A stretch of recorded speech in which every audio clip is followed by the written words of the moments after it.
तो मूवी की शुरुआत होती है चेन्नई से, जहां पर हम एक लड़की को देखते हैं जो कि थोड़ी सी परेशान होती है क्योंकि एक एड एजेंसी ने उसकी परमिशन के बिना ही उसकी फोटो को इस्तेमाल कर लिया था। खैर अब वो अपने घर से निकलकर कहीं जा रही होती है और तभी हम पुलिस की एक टीम को चप्पे चप्पे कॉर्नर कॉर्नर पर उसको फॉलो करते हुए देखते हैं। इवन एक पुलिस ऑफिसर ने तो अपनी कुर्ती के ऊपर एक बटन कैम भी लगाया हुआ था, जिससे कि उसका सीनियर ऑफिसर दूर से ही उस लड़की को मॉनिटर कर रहा होता है, जो कि टीम से ये कहता है कि उन्हें उस लड़की को पल पल फॉलो करना होगा, क्योंकि उनकी एक नजर हटी तो उस लड़की की जान जा सकती है, जो कि अभी उनके हाथ में है, क्योंकि अभी जो किलर है वो उसका पीछा कर रहा है। और इसी के साथ कहानी अब कुछ दिन पीछे जाती है कि आखिर ये सब हुआ कैसे। तो सही कहानी शुरू होती है एक मास्क वाले व्यक्ति को दिखाते हुए, जो कि रात के अंधेरे में अपनी कार एक कॉलोनी के खाली कॉर्नर पर पार्क करता है। एक रेड डॉट लेजर रोड के एक पॉइंट पर सेट करके इंतजार करने लगता है। खैर अब थोड़ी देर के बाद में हम देखते हैं रम्या नाम की एक लड़की को, जिसको उसका बॉयफ्रेंड कार्तिक घर से थोड़ी दूरी ड्रॉप करता है। आज असल में रम्या का बर्थडे होता है, तो दिन भर से वो कार्तिक के साथ थी और अभी कार्तिक उसे एक पेंडेंट गिफ्ट करता है और वो दोनों थोड़ी और बात करते हैं, जिसके बाद कार्तिक वहां से निकल जाता है। अब रम्या जो होती है वो अपने घर के लिए निकल जाती है और वो असल में एक दो गली पार करके ही रहा करती, और अभी समय जो था वो रात के 10 बज रहे होते हैं। खैर अब जैसे ही रम्या उस रेड डॉट को पार करती है तो वो मास्क पहना हुआ व्यक्ति, जो कि अब पास की झाड़ियों में आ चुका था, वो तुरंत ही बाहर निकलकर रम्या के ऊपर अटैक कर देता है और उसको एक इंजेक्शन मार देता है। अब इस इंजेक्शन से रम्या की पूरी स्किन काली पड़ने लगती है, आंखें ब्लैंक हो जाती है और वो मारी जाती है। वो मास्क पहना हुआ व्यक्ति उसे अपनी कार में रखता है, लेकिन अब उसे याद आता है कि जब वो रम्या पर झपटा था तो रम्या का पेंडेंट पास की ही झाड़ियों में कहीं गिर गया था, और ये वही पेंडेंट है जो कि उसके बॉयफ्रेंड ने उसको दिया था, यानी कि कार्तिक ने। खैर अब ये किलर वापस उस स्पॉट पर जाता है, लेकिन तब तक वो अपना मास्क हटा चुका था और उस स्पॉट पर एक आउल उस पर झपट्टा मार देता है, जिसके साथ ये सीन यहीं पर शिफ्ट हो जाता है। अब अगले दिन कुछ सफाई कर्मी एक जगह पर सफाई कर रहे होते हैं और उनको रम्या की पूरी कोयले से काली हो चुकी लाश मिलती है, जो कि एक ट्रैश बिन के अंदर थी। थोड़ी देर के बाद वहां पुलिस आती है और वो अपनी इन्वेस्टिगेशन शुरू करते हैं, लेकिन हैरान कर देने वाली बात ये थी कि रम्या की खुद की फेसबुक प्रोफाइल पर सुबह 2:30 बजे यही डेड बॉडी वाली फोटो पोस्ट हो रखी थी, जिसका कैप्शन था माई वर्स्ट बर्थडे एवर। एक तो ये इतना बड़ा क्राइम था, ऊपर से तरीका सबसे अलग, और उसके भी ऊपर कि यहाँ किलर ने पूरे सिस्टम, पब्लिक, डिपार्टेड सोल सबको मॉक करते हुए वो पोस्ट भी डाल दी थी।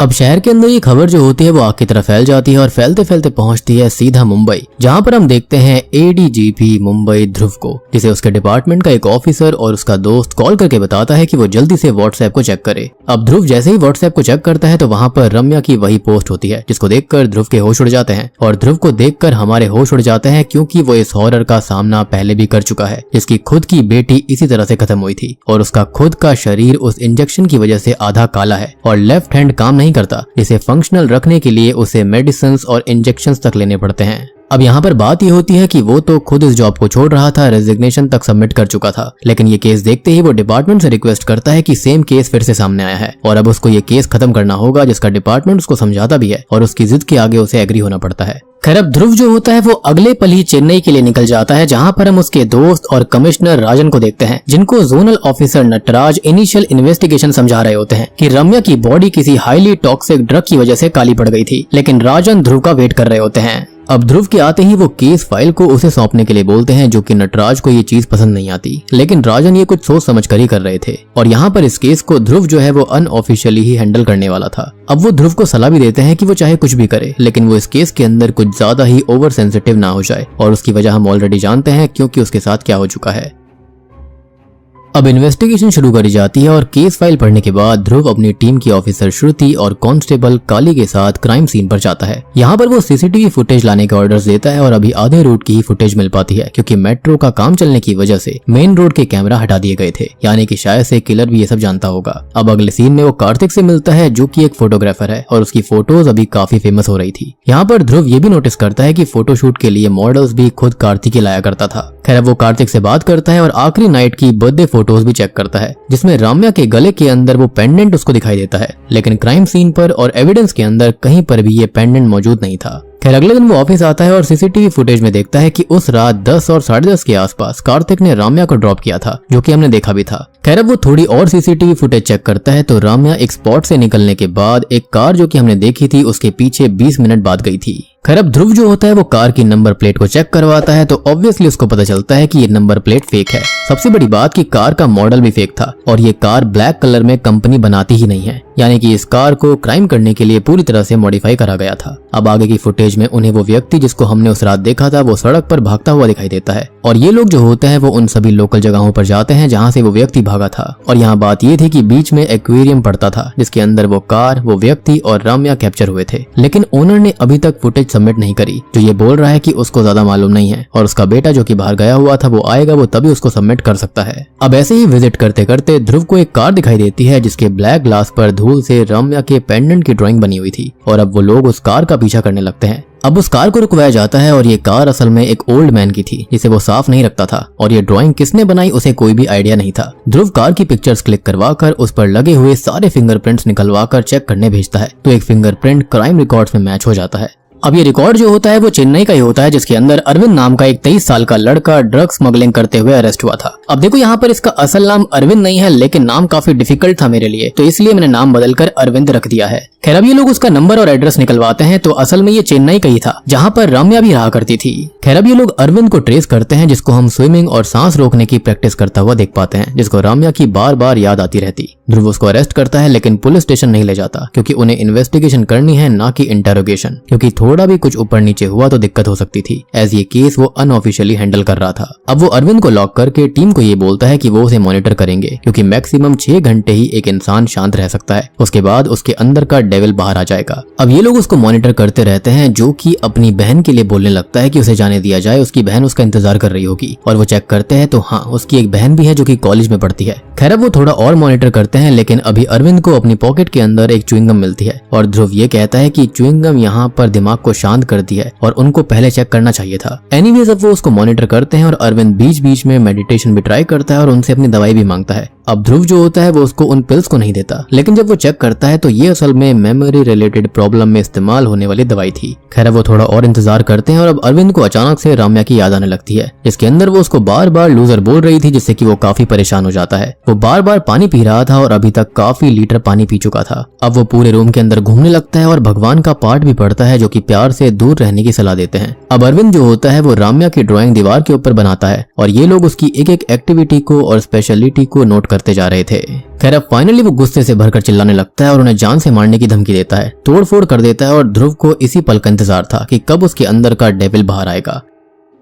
खैर अब वो लोग उसके पास जाते हैं तो वो पानी में सर डालकर बैठा हुआ था, जिसे वो पिल्स दे देते हैं, जिसके बाद वो थोड़ा सा नॉर्मल होकर बेहोश हो जाता है। थोड़ी देर के बाद में वो उसे होश में लाते हैं और उससे पूछते हैं कि उसने ये खून क्यों किया। उस रात वो सीसीटीवी में भाग रहा था, जिस पर वो कहता है कि उसे आउल से डर लगता है और वो उल्लू लगभग उसकी आंख फोड़ ही चुका था। वो उसे थोड़ा डराते हैं और सवाल करते हैं कि वो ये ड्रग क्यों लेता है, क्योंकि ये दवाई एक तरह का ड्रग ही है और वो असल में पहले ड्रग स्मगलिंग किया करता था। ऊपर से उसने दीवार पर राम्या की ही ड्राइंग बनाई हुई थी और सारे के सारे सबूत उसकी तरफ इशारा कर रहे थे। अब ध्रुव ये पूछता है कि वो वहां से क्यों भाग रहा था। खैर अब अरविंद ये बताता है कि बचपन से लेकर आज तक उसने जो कुछ भी एक बार देख लिया वो उसे कभी भूल नहीं सकता, बिल्कुल डॉक्टर स्ट्रेंज की तरह। और अब वो एक एक डिटेल खोलकर उनको बता देता है कि श्रुति ने कहाँ मैसेज किया था, उनकी कार का नंबर क्या था, और जब वो यहाँ पर आया था तो कब कौन कैसे कैसे एक्टिविटीज कर रहा था, उसको सब कुछ याद था। उनकी गाड़ी कितनी चली, कौन सा ऑफिसर कहाँ पर खड़ा हुआ था, कौन कहाँ से क्या लाया था, सब कुछ ले जा रहा था, सब कुछ उसे एक एक डिटेल याद थी, जिसको सुनकर सभी हिल जाते हैं। और सिर्फ एक नजर पड़ने पर भी वो सामने वाली चीज को भूल नहीं पाता। वो कहता है कि वो राम्या को भूलने के लिए ये पिल्स लेता है। वो बताता है कि राम्या उससे प्यार करती थी और तभी हम उसका एक फ्लैशबैक देखते हैं। तो राम्या और अरविंद एक ही कॉलेज में पढ़ते थे और 3rd ईयर के अंदर राम्या उसे सडनली प्रपोज कर देती है। अब अरविंद राम्या से कहता है कि अगर ये कोई प्रैंक है तो वो इसको बंद कर दे, क्योंकि वो उसे अचानक से कैसे चाहने लग गई, और अगर ऐसा था तो उसने पहले क्यों नहीं बताया। जिस पर राम्या ये कहती है कि वो पहले उसे पसंद नहीं करती थी, लेकिन धीरे धीरे ऐसा हुआ है। वो स्विमिंग में एक्सपर्ट है, स्पोर्ट्स स्कॉलरशिप पर है, यानी कि यहाँ पर एडमिशन लेकर आया है स्कॉलरशिप पर। सुबह सुबह ड्राइवर का काम करता है, आफ्टरनून में कॉलेज आता है, एक बेहतरीन आर्टिस्ट भी है, और सबसे बड़ी बात कि उसकी मेमोरी बिल्कुल बेस्ट है। वो आगे ये बताती है कि वो दोनों पहले बात कर चुके हैं। तो अरविंद यहाँ पर याद करता है, तब जाकर उसको याद आता है कि हाँ, वो पहले 1-2 बार बात कर चुके हैं।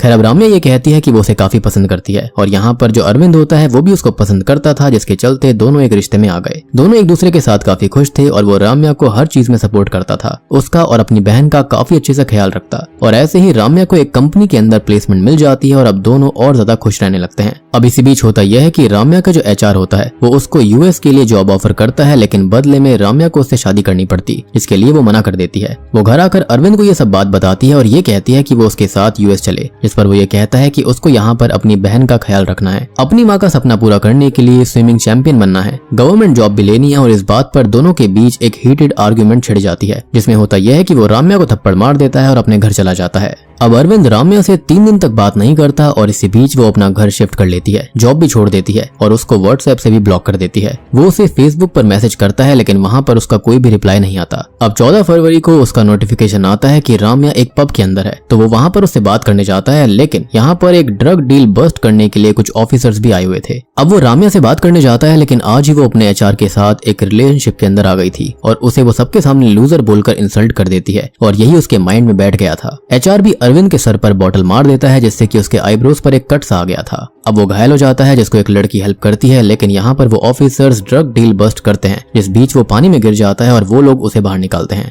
अब वो जो ड्रग वाला केस था ना, वो अभी भी ओपन है और उस दिन क्लब से सबके फिंगरप्रिंट्स लिए गए थे और ऐसे ही उसके भी रिकॉर्ड वहाँ पर आ गए होंगे एंड मोस्टली स्टूडेंट्स ही वहाँ पर थे, तो किसी को भी अरेस्ट नहीं करा गया। अब प्रेजेंट टाइम में अरविंद बहुत ही ज्यादा परेशान हो गया था, जो कि बेहोश हो जाता है और ध्रुव उसको हॉस्पिटल भेज देता है। कहानी अब यहाँ तक आ गई है तो हम याद दिला दें कि अरविंद की कहानी के अनुसार वो और किलर दोनों अलग अलग हैं, मतलब कि स्टार्टिंग सीन्स अभी कहानी को उलझा चुके हैं। अब यहाँ अरविंद को एक मेंटल हॉस्पिटल लाया जाता है, जहाँ पर डॉक्टर उसे ट्रीट करके उसके ब्रेन को भी स्टडी करते हैं और उसे ये पूछते हैं कि उसे ये याद है कि वो सबसे पहले कब चला था। खैर अब अरविंद ये बताता है कि जब वो 1 साल का था तभी उसने चलना शुरू कर दिया था और उसके माता पिता उसे हर जन्मदिन पर कंचनमलाई गांव के पास सेलम में कलंगी ऋषि के मंदिर ले जाया करते थे, जहां पर उसके कुल देवता भी मौजूद हैं। वो बताता है कि उसके माता पिता ने यहाँ पर प्रार्थना करी थी और तब वो पैदा हुआ था, तो इसी के चलते वो हर साल यहाँ पर जाते थे। यहाँ पर माना जाता है कि ऋषि जानवरों और पक्षियों के रूप में रहते हैं और यहाँ पर एक हर्बल वेल भी है, यानी कि कुआं है, जो कि लड़कों की बॉडी पर वंडर्स करता है। अब उसे याद आता है कि वो इस कुएं को देख रहा था और चलकर उसके पास जाने लगता है, लेकिन वो अचानक से उसमें गिर गया था। वो अब पानी के अंदर होता है और अचानक से उसका पैर फंस जाता है, जिसके बाद उसे कुछ भी याद नहीं रहता और हम देख पाते हैं कि तब उसके पास एक कछुआ आता है जो कि उसे छू देता है और वो कछुआ असल में एक सुपर नेचुरल बीइंग था, जो कि उसे अपनी कुछ शक्तियां देता है, जिससे कि अरविंद की आंखें नीली हो गई थी और पानी के अंदर अचानक से भंवर उठ जाता है। वो कछुआ ही उसको पुश करके ऊपर धकेल देता है, जिससे उसकी जान बचती है। अब वो आगे बताता है कि उसके पिता हमेशा कहते थे कि पानी धरती का खून होता है, इसलिए दुनिया के सारे राज उसमें समाये हुए हैं। अब थोड़ी देर के बाद में डॉक्टर और ध्रुव आपस में बात करते हैं कि अरविंद की मेमोरी जैसी है ना, ऐसी दुनिया के अंदर खाली 50 लोगों की होती है और अभी इसको जितना स्टडी करा जाएगा उतना बढ़िया रहेगा। खैर अब ध्रुव यहाँ से जाने लगता है, लेकिन वो ये देखता है कि अरविंद ने वो पेंडेंट वाला डिजाइन बनाया हुआ था। वो ये पूछता है कि अरविंद ने ये कैसे बनाया, तो अरविंद ये बोलता है कि उसे ये इंटेरोगेशन के टाइम देखा था कि कार पर इसको किसने बनाया हुआ था और वो उसे याद था, तो उसने इसको बना दिया। ध्रुव उसकी बातों में नोटिस करता है कि उसने चेन बोला था, लेकिन ध्रुव ने चेन का जिक्र कभी किया ही नहीं था, तो ये बात उसे कैसे पता कि वो चेन थी। ये सुनकर अरविंद परेशान हो जाता है, क्योंकि इससे केस उसके ही खिलाफ जा सकता था। अब ध्रुव उसको अरेस्ट करने लगता है, तो वो ये कहता है कि हाँ, उसने ही कार पर वो डिजाइन बनाया था और वो पता नहीं क्यों लेकिन सब जगह यही डिजाइन बना रहा है। अब इसी बीच उसकी बहन का कॉल आने लगता है, जिससे कि ध्रुव उसकी बात करवा देता है और उसको अरेस्ट करने लगता है, लेकिन वो उससे रिक्वेस्ट करता है कि ऐसे उसकी जिंदगी खराब हो जाएगी और वो उसे बस एक मौका दे, उसे पूल में लेकर चले और वो सब कुछ याद करने की कोशिश करेगा कि आखिरकार उसने ये डिजाइन क्यों बनाया। अब वो लोग उसे पूल लेकर आते हैं और वो एक बड़ी सी डाइव लगाकर पानी के अंदर जाता है और बहुत देर तक वहीं बैठा रहता है। वो कुछ एक्टिविटी भी करता है और ध्रुव ये सब अपने सीसीटीवी में देख रहा था। अब थोड़ी देर के बाद में अरविंद पानी से बाहर आता है और ये कहता है कि उसे सब कुछ याद आ गया। वो बताता है कि उस रात जब वो जॉगिंग कर रहा था तो एक जगह वो रुका था और वहीं पर उसने रोड के साइड पानी के रिफ्लेक्शन में वो चेन देखी थी। और हम यहाँ पर एक और चीज समझ पाते हैं कि अरविंद की शक्तियां काफी ताकतवर हैं और वो पानी के अंदर जाकर अपनी शक्तियों को ऐसे इस्तेमाल कर सकता है कि उसे उस बीते हुए समय का सब कुछ दिखाई देता है। वो एक तरह से उस पल में पहुंच जाता है और सब कुछ देख लेता है, मतलब कि उसे जो कुछ याद नहीं रहता वो भी उसको सब कुछ क्लियरली दिखाई देने लगता है कि ये सब हुआ कैसे था, लेकिन ये शक्तियां उसकी पानी के अंदर ज्यादा काम करती थी। अब इसी बीच उस एक्वेरियम की सीसीटीवी फुटेज भी मिल जाती है और ध्रुव को उसमें साफ दिखाई देता है कि अरविंद तो आगे निकल गया था जॉगिंग करते हुए और कोई दूसरा ही व्यक्ति वहां पर आकर वो चेन लेता है जिसका हाथ उन लोगों को दिखाई दे जाता है। अब ये लोग अरविंद को घर भेज देते हैं और ध्रुव सोचने लगता है कि आखिर वो इतना डीप कैसे बता सकता है। हालांकि हम जानते हैं कि ये उसकी सुपर नेचुरल शक्तियां हैं जो कि उसे उस कछुए से मिली थी, यानी कि पानी के अंदर से मिली थी और पानी के अंदर ये शक्तियां हाइपर एक्टिव हो जाया करती। अब हम अरविंद को उस कछुए के साथ देख पाते हैं जो कि उसके साथ हमेशा रहता है और पुलिस स्टेशन के अंदर किसी को भी ये नहीं दिखाई दिया था क्योंकि ये एक सुपर नेचुरल बीइंग था। खैर अब फाइनली हम खूनी को देखते हैं जिसके पास वो चेन पड़ी हुई थी और यहीं पर वो ड्रग बनाया करता था और इन ड्रग्स को इस्तेमाल करता और उसके पास एक उल्लू भी था जो कि हमेशा रहा करता और हमने स्टार्टिंग में देखा भी था, लेकिन ये उल्लू थोड़ा सा खास था। अब अगले दिन ध्रुव उस कार को ट्रेस करवाने की कोशिश करता है और वो अरविंद से मिलना चाहता था। अब अरविंद सो रहा होता है तो वो उसकी बहन अखिला से बात करते हैं। अब वो थोड़ा बहुत अपने परिवार के बारे में बताने लगती है और उसके फादर असल में नाड़ी ज्योतिषी थे और उसकी मदर क्रिश्चियन हुआ करती थी। ये दोनों ही लॉर्ड मुर्गन को पूजा करते थे और डैड के मरने के बाद में वो यहाँ पर शिफ्ट हो गए। उसके पिता असल में भगवान को बहुत ही ज्यादा पूजा करते थे, जिनके पास 700 से 800 साल पुरानी मैन्युस्क्रिप्ट पड़ी हुई थी, जो कि उसको तो समझ नहीं आती, लेकिन अरविंद अक्सर उनको पढ़ता रहता है। ऑब्वियस सी बात है, उसके अंदर सुपर नेचुरल शक्ति थी, जिसके चलते वो उनको समझ सकता था। अब इसी बीच ये लोग अरविंद के उस कछुए को भी देख पाते हैं जिसको वो मंदिर से ही लेकर आया था, और यहाँ पर शायद से इस कछुए ने खुद को शो करा होगा, जिसके चलते ही ये लोग उसको देख पा रहे थे। खैर, अब तक अरविंद जाग उठता है, जिससे कि ध्रुव इस केस के अंदर हेल्प मांगने की कोशिश करता है, लेकिन अरविंद उसे साफ मना करके गुस्सा करने लगता है। तो अब ध्रुव उसे अपनी कहानी बताता है कि वो ये केस किसी प्रमोशन के लिए नहीं बल्कि जस्टिस के लिए कर रहा है, और कोई लड़की अब खत्म ना हो उसके लिए वो इसको सॉल्व करना चाहता है, क्योंकि जो भी लड़कियों के साथ हो रहा था वो काफी गलत था। अब तभी हम ध्रुव की कहानी देखते हैं तो असल में उसकी बेटी प्रिया थी, जो कि कॉलेज में पढ़ा करती थी, जिससे कि वो काफी प्यार करता था। अब एक दिन सादिक नाम का स्टूडेंट उसकी रैगिंग लेता है और सादिक के पास एक पूरा काला उल्लू था, हालांकि मूवी की स्टार्टिंग वाला पूरा सफेद था। अब ध्रुव सादिक को पहचान लेता है कि वो तो एक ड्रग स्मगलर है, जो कि भेष बदलकर नाम बदलकर रह रहा था। अब सादिक ये जानकर वहां से भागने लगता है कि पुलिस उसके पीछे है, लेकिन अगले दिन ही प्रिया की लाश उसी कॉलेज के पीछे मिलती है, जिसकी पूरी बॉडी काली हो रखी थी, जैसा कि शुरुआत वाली लड़की के साथ हुआ। अब प्रिया को असल में एक ड्रग दिया गया था जो कि कोकेन और मेलानोटन के मिक्सचर से बना हुआ था। असल में इस कंपाउंड का काम ये होता है कि ये इंसान की बॉडी के अंदर टैनिंग लाता है, लेकिन अगर ज्यादा मात्रा में दिया जाए तो इसका परिणाम वो होता है जो कि अब तक हम देखते आ रहे थे, पूरा शरीर काला पड़ जाता है। बेसिकली नशा भी और काला शरीर पड़ना भी, और उसी कॉलेज की लैब के अंदर इसको प्रिपेयर करा गया था। अब गुस्से में ध्रुव एक एनकाउंटर ऑपरेशन के अंदर एक पूरी गैंग को खत्म कर देता है, लेकिन उसका लीडर नहीं पकड़ा जाता। अब एक दिन रेड के दौरान ही कोई उस पर ये इंजेक्शन का हमला करता है और थोड़ा सा मिस होने की वजह से एक दूसरी नस के अंदर ये चीज चली जाती है, जिससे कि वो खत्म तो नहीं होता, लेकिन उसकी आधी बॉडी डिस्टर्ब हो गई थी, काली पड़ गई थी।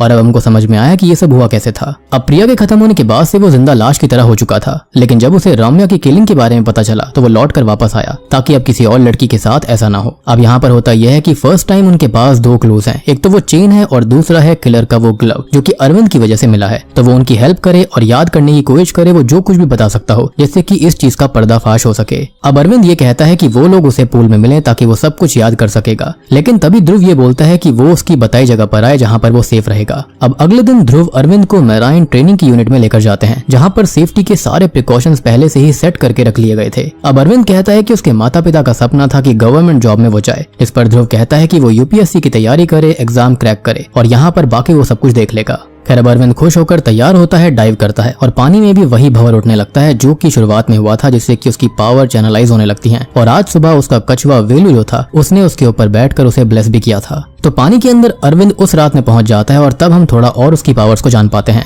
अब हमने शुरुआत में ये देखा था कि उस रात वाला जो अरविंद होता है वो तो वहां से भाग गया था, लेकिन ये अरविंद उस पल में रुक गया था एक तरह से एस्ट्रल प्लेन के अंदर, लेकिन उससे भी ज्यादा पावरफुल। बेसिकली ऐसा मानकर चलो कि वो पास्ट में एक तरह से पहुंच चुका था और उसे पानी की जरूरत इसलिए पड़ती थी ताकि वो फ्रीली सब जगह मूव कर पाए। बेसिकली एक ऐसा प्लेन चाहिए था जहां पर उसकी आत्मा या फिर उसकी कॉन्शियसनेस इजीली जा पाएगी। अब जैसे अभी वो उस मोमेंट के अंदर तैर कर यहाँ वहां जा रहा होता है, अब वो उस कार के पास जाता है और किलर का पीछा करने लगता है। वो उसके साथ उसकी कार में बैठ जाता है और सारे रास्ते, मोड़, कॉर्नर्स को नोट करता है। अब किलर रास्ते में रम्या की बॉडी को डंप करता है, उसके फोन से वो स्टोरी अपलोड करता है, जिसके बाद वो उसके फोन को फेंक भी देता है। खैर, अब वो अपने घर पहुंचता है और अरविंद उसके पीछे जाता है ताकि वो उसका चेहरा देख पाए, लेकिन ये खूनी का जो आउल होता है यानी कि उल्लू वो उसको डिस्टर्ब कर देता है और रियल टाइम में उसकी हालत खराब होने लगती है, जिसकी वजह से ये प्रोसेस रुक गया था। और उस आउल ने उसे डिस्टर्ब किया, मतलब कि या तो वो भी सुपरनैचुरल है या फिर आखिरी पल में जाने पर एक तरह से अरविंद एनवायरनमेंट के अंदर मिक्स हो जाता है और नेचर वाले जो लोग होते हैं वो उसको फील कर सकते हैं, जैसे कि जानवर वगैरह, जिसके चलते उसके ऊपर इफेक्ट हो सकता था। अब अरविंद हॉस्पिटल जाता है और ध्रुव को ऐसा लग रहा होता है कि वो जो बता रहा है वो खाली वो हेलुसिनेशन कर रहा होगा,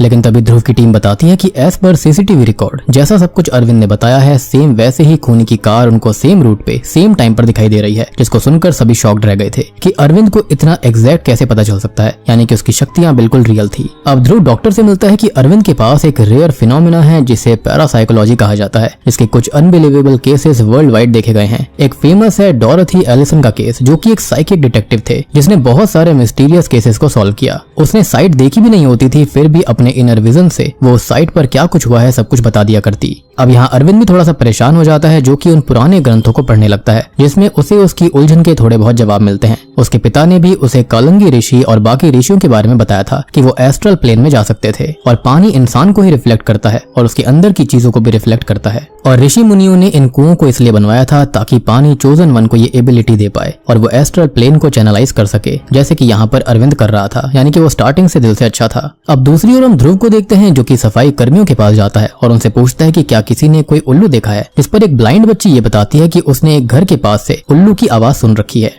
अब वो उस घर को चेक करने जाते हैं और यही घर अरविंद ने अपने एस्ट्रल प्लेन में देखा था, जहाँ पर ये खूनी आया था और ये घर खूनी ने किराए पर ले रखा है। केयरटेकर ने उसकी कोई भी आईडी नहीं ली थी और वो कौन है तो उसको नहीं पता था। सबसे बड़ी बात कि उसने उसकी शक्ल भी बस एक बार देखी थी जबकि उसने मास्क पहना हुआ था और उसने उसको काफी पैसे दिए थे, जिसके चलते केयरटेकर ने कोई सवाल जवाब भी नहीं किया। अब ध्रुव यहाँ पर सब कुछ चेक करता है और थोड़ा बहुत सामान उसको मिलता है तो वो उसको फॉरेंसिक लैब में भिजवा देता है। तभी हम अरविंद को देखते हैं जिसका फोन मिसिंग हो गया था और घर पर उसे अखिला भी नहीं मिलती, जिससे कि वो काफी परेशान सा हो जाता है और श्रुति को इस बारे में बताता है, यानी कि ध्रुव की टीम को। अब हम अखिला को देख पाते हैं जो कि अपनी दोस्त के हॉस्टल आई हुई थी और उसके नेटवर्क भी नहीं आ रहे थे, तो वो गेट से बाहर जाती है जहाँ पर खूनी और उसका उल्लू घात लगाए बैठे थे जो कि उस पर हमला भी कर देते हैं। अब अगले दिन पुलिस को एक लाश मिलती है जिसकी हालत सेम थी, फेस खराब कर दिया गया था और बॉडी पूरी काली पड़ गई थी। अब ध्रुव ये नजारा देखकर अपने ट्रॉमा के अंदर चला जाता है। अरविंद भी वहां पर आता है जो कि काफी दुखी था, लेकिन जल्दी उसको एहसास होता है कि ये अकेला नहीं है, तब उसको थोड़ा चैन आता है। अब तभी वहां नटराज आता है जिससे कि फाइल ले ली गई थी, जो कि बताता है कि एक और स्टेटस अपलोड हुआ है और ये कॉस्मेटोलॉजी सर्जन शालिनी है जिसकी प्रोफाइल से ये स्टेटस अपलोड हुआ था। और अभी जो हमने लाश देखी है वो किसी और की नहीं बल्कि डॉक्टर शालिनी की ही थी, बल्कि अखिला की नहीं थी।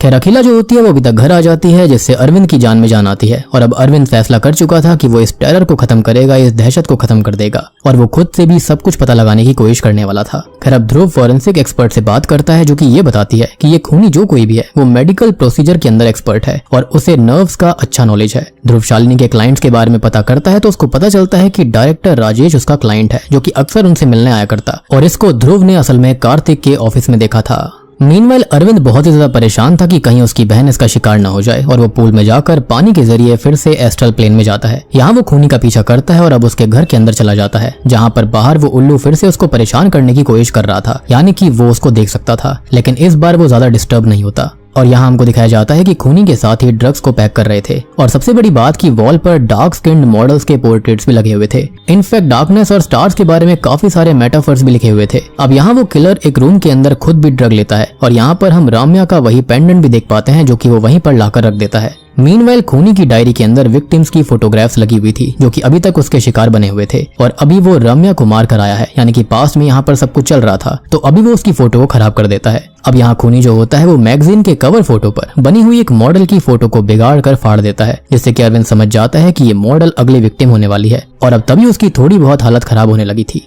अब यहाँ खूनी जो होता है वो खुद को अनमास्क करने लगता है और अरविंद जो होता है वो खूनी का चेहरा देखने ही वाला था, लेकिन वो उससे पहले ही बेहोश हो जाता है, यानी कि उसकी शक्तियों की लिमिट पूरी हो गई थी और अब उसकी हालत काफी ज्यादा खराब हो गई थी, यानी कि उसने काफी ज्यादा वक्त अंडर पूल बिता लिया था। और अब आपको समझ में आया होगा कि क्यों वो स्टार्टिंग में पूल के अंदर जाकर सांस रोकने की कोशिश किया करता था। खैर अब तभी उसे हॉस्पिटल में एडमिट करवाया जाता है जहां पर डॉक्टर बताते हैं कि अभी वो रिस्पॉन्ड नहीं कर रहा और अगर ठीक ऐसा ही अगले 48 घंटे तक चलता रहा तो वो कोमा में स्लिप हो जाएगा, जिसको सुनकर सभी परेशान हो जाते हैं और अखिला काफी ज्यादा टेंशन में आ गई थी अपने भाई के लिए। अब अगले दिन अरविंद अभी बेहोश था और आज उसका स्विमिंग कंपटीशन होता है तो उसकी शक्तियां उसे एक झटका सा देकर जगा देती हैं। वो तुरंत ही कंपटीशन प्लेस पर जाता है और सीधा अपने स्लॉट पर पहुंच जाता है और वो स्विमिंग शुरू करता है और इसी बीच वो उस किलर का घर याद करता है कि वो वहां पर उसने क्या देखा था, तो उसको एक मैगजीन कवर याद आ जाता है। अब कंपटीशन के अंदर वो फर्स्ट पोजीशन पर आकर जीत जाता है और वो ध्रुव से मिलता है जिसको वो उस कवर की ड्राइंग बनाकर दिखाता है और ये कवर फोटोशूट कार्तिक नहीं किया था। अब ध्रुव कार्तिक को कॉल करता है लेकिन अभी वो बाहर गया हुआ था, लेकिन उसके स्टाफ से ये पता चलता है कि फोटो के अंदर वेनिला नाम की एक मॉडल थी और शुरुआत में हमने जिस लड़की को देखा था वो कोई और नहीं बल्कि वेनिला ही थी, यानी कि प्रेजेंट टाइम में जिसका केस चल रहा था, या फिर और बारीकी के साथ कहा जाए तो किलर की अगली शिकार वही बनने वाली थी और इसलिए ही ये सभी लोग स्टार्टिंग में उस पर नजर रख रहे थे और फिलहाल की कहानी पास्ट में चल रही है और धीरे धीरे हम वेनिला पर पहुंचने वाले हैं कि आखिर बात वहां तक पहुंची कैसे। अब तभी कहानी प्रेजेंट डे पर आ जाती है और वो वेनिला को बचाने उसको फॉलो कर रहे थे। वेनिला राजेश के ऑफिस जाती है जहां पर असल में वो पीवी सिंधु की बायोपिक मूवी के लिए सेलेक्ट हुई थी और उसने ब्राइटनिंग स्किन के लिए कॉस्मेटिक सर्जरी तक करवा ली थी, लेकिन अब राजेश ने उसे मूवी से ही हटा दिया था क्योंकि प्रोड्यूसर की बेटी मूवी से डेब्यू कर रही है। अब ये सुनकर तो वेनिला बहुत ही ज्यादा परेशान हो जाती है और राजेश के ऊपर गुस्सा करने लगती है। वो ये कहती है कि राजेश ने ही उसे देखकर ये ब्रेक दिया था और वो सपने सजाने लगी थी कि वो एक एक्ट्रेस बनेगी और अब ऐसा क्या हुआ कि वो उसे सब कुछ छीन रहा था। और सबसे बड़ी बात कि वो अपनी पूरी जिंदगी अंधकार में रह चुकी है और फिलहाल वो एक अच्छी और नई शुरुआत करने ही वाली थी, लेकिन अब वो उससे वो अच्छी जिंदगी छीन रहा था। खैर अब वो दुख और गुस्से में यहाँ से निकलने लगती है, लेकिन तभी प्रोड्यूसर की बेटी उससे बात करती है कि वो उसको एक्टिंग टिप्स दे दे और बदले में वो उसे मूवी में गेस्ट वाला रोल तो दिलवा ही देगी, जिसको सुनकर तो वेनिला का दिमाग ही खराब हो जाता है और वो यहाँ से निकल जाती है। प्लस हम ये भी जान पाते हैं कि वेनिला को हिंदी काफी अच्छे से आती थी। खैर अब वेनिला फोन ऑफ करके यहाँ से बाहर निकल जाती है और ध्रुव टीम को ऑर्डर देता है कि वो वेनिला की सेफ्टी का खास ख्याल रखें। वो अरविंद को वेनिला के फ्लैट भेज देता है जहाँ पर अभी वो नहीं थी, लेकिन वो ये कहता है कि अभी अरविंद वहीं पर रुके, जब वेनिला आ जाए तो वो उसको तुरंत ही इन सब के बारे में इन्फॉर्म कर दे कि उसकी जान खतरे में थी। खैर अब तभी हम फाइनली उस खूनी को देख पाते हैं जो कि अपनी कार निकालता है और अपने अगले हंट पर निकल जाता है। श्रुति ध्रुव को बताती है कि वेनिला का फोन ऑन हुआ है और ध्रुव, श्रुति और बाकी टीम इस लोकेशन पर पहुंच जाते हैं जहां पर खूनी की कार बाहर पार्क हो रखी थी, जो कि पहले ही यहां पर पहुंच चुका था। और ये असल में राजेश की पार्टी होती है जहां पर वो वेनिला को देखकर अपनी नजरों से दूर रहने का बोलता है। अब ध्रुव को यहाँ पर कार्तिक मिलता है जिससे वो वेनिला के बारे में पूछता है, तो कार्तिक बताता है कि वो तो एक मेडिकल शॉप पर उसे पहली बार मिली थी, उसकी आंखें काफी अच्छी हैं, तो उसने उसकी फोटो निकाली और पहले वो मॉडलिंग और एक्टिंग में इंटरेस्टेड नहीं थी, लेकिन वो धीरे धीरे मान गई थी। उसने उसको मॉडलिंग सिखाई थी, राजेश से भी मिलवाया था और फिर कहानी आगे बढ़ती गई थी। अब सबसे बड़ी बात ये थी कि जो वेनिला होती है ना, वो कार्तिक को पसंद करने लगती है,